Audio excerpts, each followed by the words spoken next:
Hello guys, welcome to Pakistani real reaction. तो कैसे हैं आप सब? उम्मीद है आप सब बढ़िया होंगे और मजे में होंगे। मेरा नाम मैं हूं Mubashar. So guys, Indian products versus Chinese products what foreigners things is better.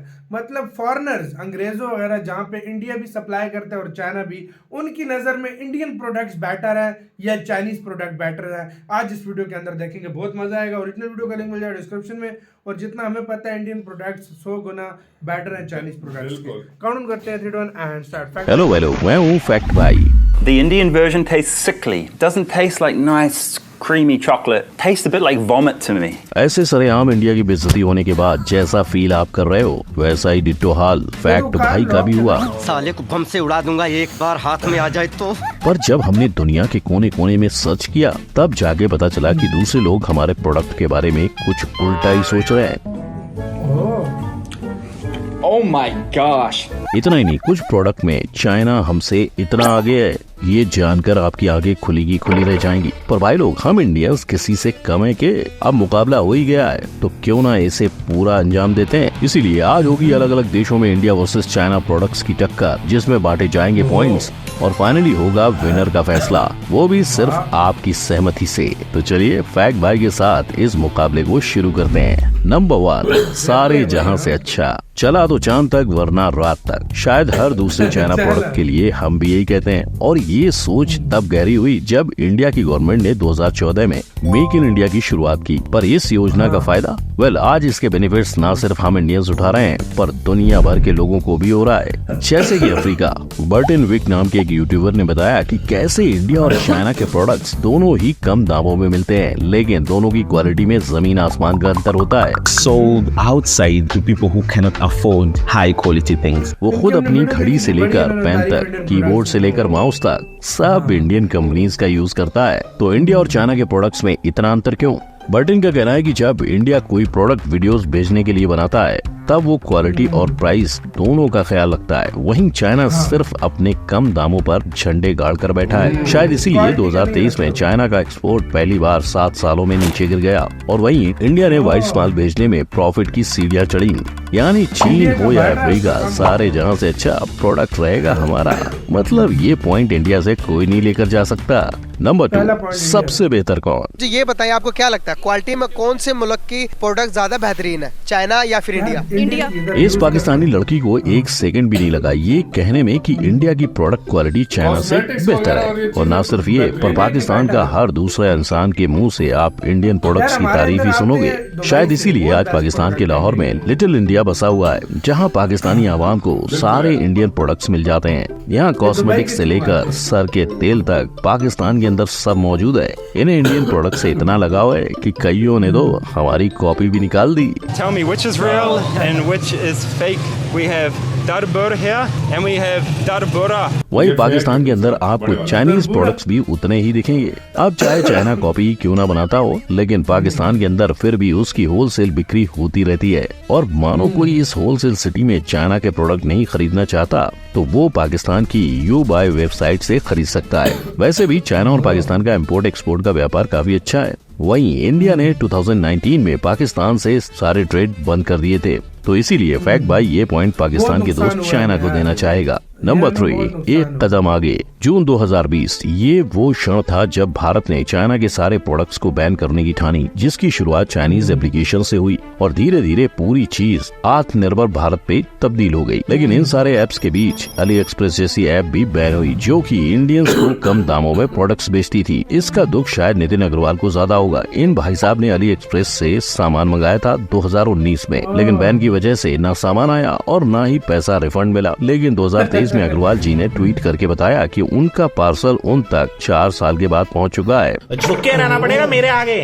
क्योंकि मैं अपने में खुद हीरो हूँ। यानी चाइना के घर देर है लेकिन अंधेर नहीं। हालांकि अली एक्सप्रेस के साथ साथ उसी की कंपनी अलीबाबा को बैन नहीं किया गया, शायद इसलिए क्योंकि अलीबाबा चाइना की ऐसी कंपनी है जो अपनी वेबसाइट पर मैन्युफैक्चरिंग का सामान बेचती है। तो इससे इंडिया में रोजगार बढ़ने के चांसेस बढ़ सकते हैं। पर इंडिया सिर्फ अलीबाबा से प्रॉफिट नहीं कमाता, इंडिया चाइना के कई प्रोडक्ट्स बेचकर भी पैसे छापता है। एक सर्वे के मुताबिक आज भी 55% लोग मेड इन चाइना प्रोडक्ट्स खरीदते हैं और 23% इंडियंस आज भी चाइना की एप्लीकेशंस अपने मोबाइल में रखते हैं। इतना ही नहीं, हम इंडियंस चाइना की watches, power banks, mobile accessories, lamps, candles और भी ढेर सारी चीजें यूज करते हैं। मतलब भैया चाहे इंडिया ने चाइना की एप्लीकेशंस को बैन किया है, पर फिर भी चोर बाजार में हम मेड इन चाइना ही ढूंढते हैं। लेकिन चाइना का क्या, वो भी इंडियन प्रोडक्ट्स के बिना नहीं जी पाता। वेल चीना तो छोड़ो, वो एक इंडियन प्रोडक्ट्स के बिना तो चाय भी नहीं पी सकता। पार्ले जी, जी हाँ, अगर इंडिया के बाद कोई पार्ले जी खाता है तो वो है चाइना। इनफैक्ट वहाँ बाकी सब बिस्किट से ज्यादा पार्ले जी की बिक्री होती है। और मामला यहाँ तक नहीं होता, चाइना के इवेंट्स में इंडिया की अगरबत्ती, धार्मिक नोटबुक्स और आसाम की चाय तक बिकती है। आसाम की चाय है और ये मुझे बोल रहे हैं कि आपकी आसाम की चाय को ट्राई करिए। यानी इंडिया का कल्चर और संस्कृति अब हमारे बॉर्डर्स के पार जा चुका है। तो इस बात पे इंडियन वर्सेस चाइनीज प्रोडक्ट में पॉइंट हिंदुस्तान को ही मिलेगा।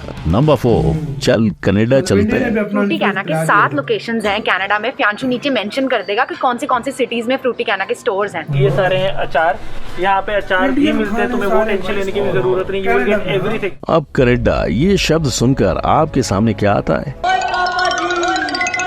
पर क्या कभी ये सोचा है कि आखिर कनाडा में इतने सिख क्यों बसे? इसका जवाब जानने के लिए हमें 1897 में जाना पड़ेगा। तब इंडिया में राज अंग्रेजों का था। इसी दौरान महारानी विक्टोरिया ने डायमंड जुबली सेलिब्रेशन के लिए अपने ब्रिटिश भारतीय सैनिकों को लंदन पधारने का न्योता दिया। इस आज्ञा का पालन करके भारतीय ब्रिटिश की टुकड़ी ब्रिटिश कोलंबिया में आ गई। इस टुकड़ी में एक सिख सरदार थे, रसालेदार मेजर केशर सिंह। उन्हें उस जगह से इतना प्यार हुआ कि वो कभी फिर से इंडिया लौटे ही नहीं। उस ब्रिटिश कोलंबिया को आज कनाडा के नाम से जाना जाता है और मेजर केशर सिंह वहाँ बसने वाले पहले सिख बने। और टुकड़ी के बाकी लोग जो इंडिया लौटे, उन्होंने भी इंडिया में रहने वाले सिख को बताया कि कोलंबिया की सरकार उन्हें वहाँ बसाना चाहती है। और तब से सिखों का कैनेडियन सफर शुरू हुआ। इसी वजह से आज वहाँ की 3% पॉपुलेशन पंजाबी और पूरे 1.8 मिलियन इंडियंस हैं। अब इतने छोटे देश में इतने इंडियंस की गिनती हो तो वहाँ तो इंडियन प्रोडक्ट्स मिलना आम बात है। ऊपर से डायमंड, कॉफी, टेक्सटाइल, कारपेट और कॉइन्स की कनाडा में बहुत डिमांड है, जो कि खासकर इंडिया से एक्सपोर्ट होती है। तो ऐसे देश में तो आपको घर जैसा फील होगा ही। इतना ही नहीं, वहाँ आपको इंडियन प्रोडक्ट्स का चोर बाजार भी मिल जाएगा। अब आप सोच रहे होंगे कि कनाडा में तो इंडिया चाइना से आगे ही रहेगा, पर नहीं, यहाँ आता है कहानी का ट्विस्ट। ध्यान से सुनिए, अगर फैक्ट बाई कहे कि जितने इंडियंस कनाडा में हैं, उतने ही ऑलमोस्ट चाइनीज भी हैं। देखिए, कैनेडियन सर्वे की माने तो कनाडा में 1.7 मिलियन चाइनीज है। और मजे की बात तो ये है कि इनका यहाँ बसना तो हमारे से भी पहले से चल रहा है। जी हाँ, 19th सेंचुरी में पॉपुलेशन ज्यादा होने के कारण बहुत से चाइनीज सिटीजन्स अपना गुजारा कर नहीं पा रहे थे। ऊपर से क्लाइमेट चेंज की वजह से कभी सूखा तो कभी फ्लड्स जैसे नैसर्गिक आपत्ति वहाँ के लोगों का जीना मुश्किल कर रहे थे। पर उसी समय कनाडा के एक नदी के आसपास ढेर सारे सोने के होने का दावा किया गया। सोने का पता लगाने के लिए कैनेडियन गवर्नमेंट को बहुत सारे मैन पावर की जरूरत थी। इसलिए अपनी जगह छोड़ने वाले चाइनीज सिटीजन्स रहने और काम की तलाश में कनाडा आ गए और तब से उन्होंने अपना बसेरा यहाँ जमा लिया।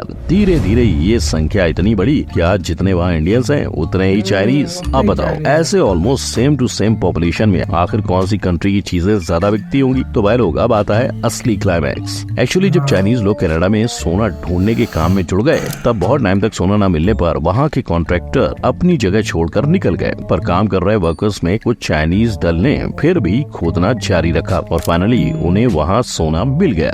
बस इस एक वजह से वहाँ के लोगों में चाइना के प्रति इतना तिरस्कार जाग उठा कि उन्होंने चाइनीज लोगों को अपने से दूर कर दिया। और तब से आज तक वहाँ के लोग चाइनीज लोगों से नफरत करते आ रहे हैं। शायद इसी वजह से आज कनाडा में इतने चाइनीज होने के बावजूद इंडिया के प्रोडक्ट्स चाइनीज प्रोडक्ट से ज्यादा बेचे जाते हैं। मतलब इस मुकाबले में कनाडा का पॉइंट तो इंडिया को ही जाता है। नंबर 5, जोर से बोलो USA।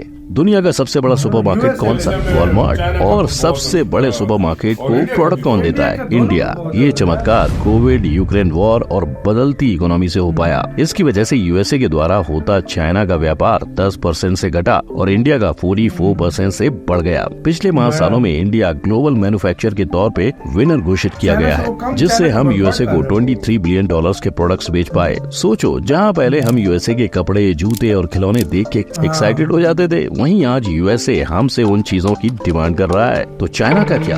अगर हम 2018 से 2022 के बीच बढ़ते कामगार रोजगार को देखें तो सबसे ज्यादा कीमत पर चाइनीज वर्कर्स काम करते हैं और सबसे कम में हम भारतीय, यानी इनका मुनाफा हमें काम देकर ही होता है। वहीं अगर हम यूएसए में बिकते इंडियन प्रोडक्ट्स को भी देखें तो भैया वो भी कमाल कर रहे हैं। उनके मुंह में पार्ले जी जाने के बाद फिर मुंह सिर्फ उसकी तारीफ करने के लिए ही खुलता है। भाई लोग अब पार्ले जी के लिए पॉइंट तो इंडिया को ही जाना चाहिए, राइट। तो भाई लोग अब बारी आती है विनर की। अगर हम सब कंट्री के रिव्यू मिलाकर देखें तो चाइना के आगे इंडिया का पड़ला भारी तो है। शायद इसीलिए इंडिया को विनर घोषित करना गलत नहीं होगा, लेकिन फिर भी ये काम फैक्ट भाई आपके हाथ में थमा रहा है। अब कमेंट में लाजमी बताइएगा। इसी के साथ हुई वीडियो खत्म। यार सीधी सी बात है, विनर हर मामले में देखा जाए तो इंडिया ही बनता है। इंडिया के प्रोडक्ट जो होते हैं वो पायदार होते हैं, अच्छे होते हैं एज कम्पेयर टू चाइनीज के। चाइना की देखो पूरी दुनिया में क्या छवि बनी हुई है, चले तो चांद तक वरना शाम तक।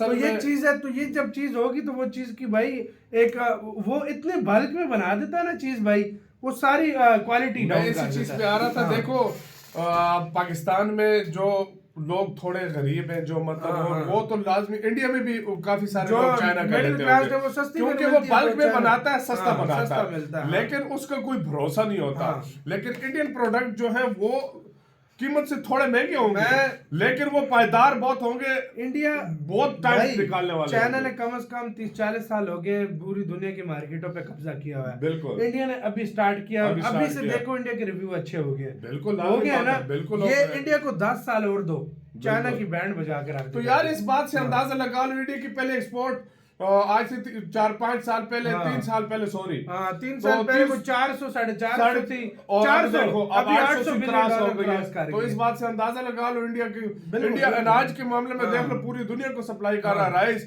गेहूं, मतलब क्या कुछ, प्याज, वेजिटेबल वगैरह, फ्रूट्स वगैरह सब कुछ वो बेच रहा है। तो इससे बड़ी बात क्या कहना है? आपने चाइनीज भी आजमाए होंगे और इंडियन भी, आपको कौन से सही लगे? प्रोडक्ट अच्छे लगे? अपना बहुत ज्यादा ख्याल रखना। तो यार